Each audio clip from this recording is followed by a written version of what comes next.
Bienvenue sur Élancelle TV, l'émission qui vous met en mode entrepreneur.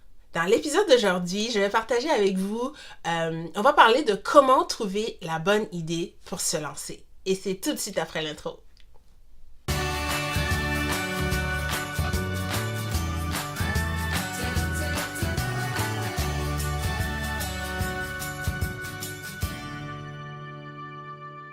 Si vous posez cette question, c'est que vous devez être dans l'un ou l'autre des deux cas. Soit vous êtes le genre à avoir 1000 idées, donc avoir 10 idées par jour. Donc vous en avez une liste et vous ne savez pas laquelle choisir pour vous lancer. Je comprends ça, je comprends totalement. Soit vous êtes dans le cas où tout ce dont vous êtes certain, c'est que vous voulez entreprendre. Mais justement, ce qui vous empêche, ce qui vous retient encore, c'est que vous n'avez pas encore trouvé la bonne idée.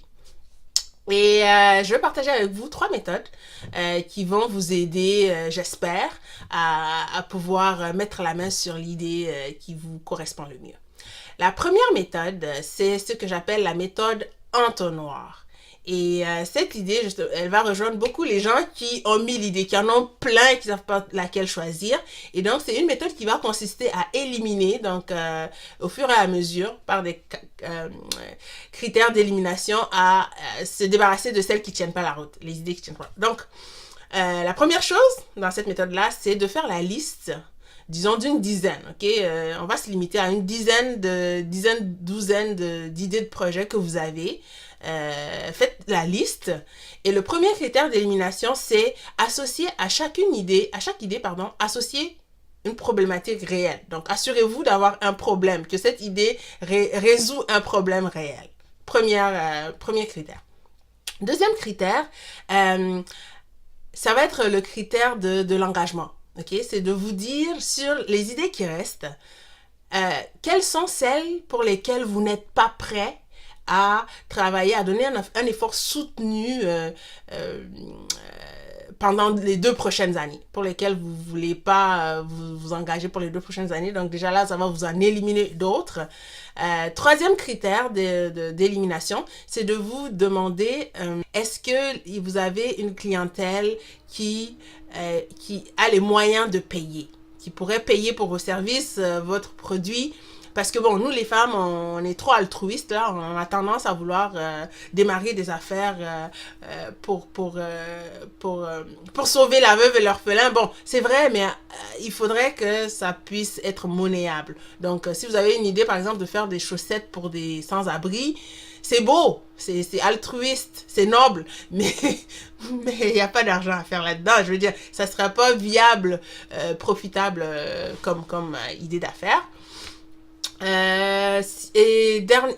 L'autre critère pour éliminer, pour en venir à une liste plus réduite, c'est de vous demander est-ce que vous pouvez introduire cette idée-là à un marché de niche, à une niche. Donc, est-ce que vous pouvez réduire cela à... Dans le premier temps, vous pouvez la présenter à une niche, mais par contre, il faut que ça ait quand même un fort potentiel de croissance. Donc, si vous voulez faire en sorte que ça fonctionne. Donc, voilà pour la méthode entonnoir. C'est la deuxième méthode que je vous propose pour trouver la bonne idée d'affaires, c'est la méthode que je dis qui part de vous, qui part de soi, la méthode qui part de soi. Donc, vous êtes un consommateur, vous savez déjà, enfin, vous faites face quotidiennement à des problématiques, certaines que vous avez résolues, certaines qui continuent à vous agacer. Donc, c'est d'aller puiser dans votre agacement. Donc, des choses qui vous agacent réellement sont aussi très souvent, en fait, des sources d'idées.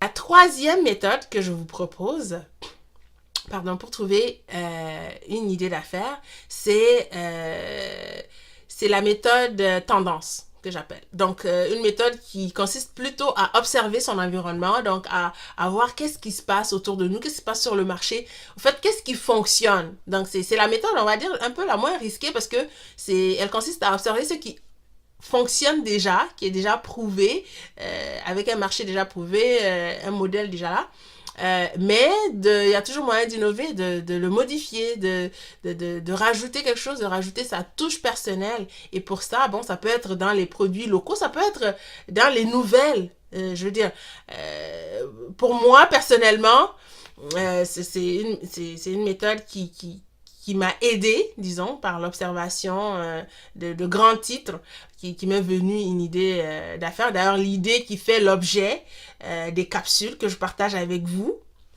c'est justement venu des grands titres, des journaux, où vous pouvez aussi regarder dans les à l'étranger, ce qui se fait à l'étranger, vous pouvez importer un concept, un produit, une nouvelle idée. Ça aussi, c'est quelque chose qui peut se faire.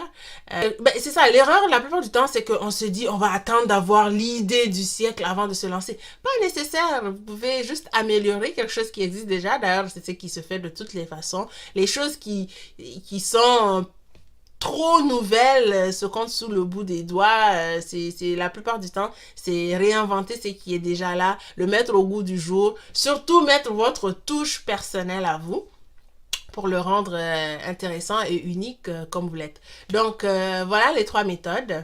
Mais par contre, c'est ça. Pour toutes les 3 méthodes que j'ai partagées avec vous, il faut absolument le critère ou disons l'élément fondamental, définitif, décisif, c'est qu'il faut que ces idées-là qui restent concordent avec qui vous êtes, concordent avec votre aspiration, votre intention, votre motivation pour entreprendre.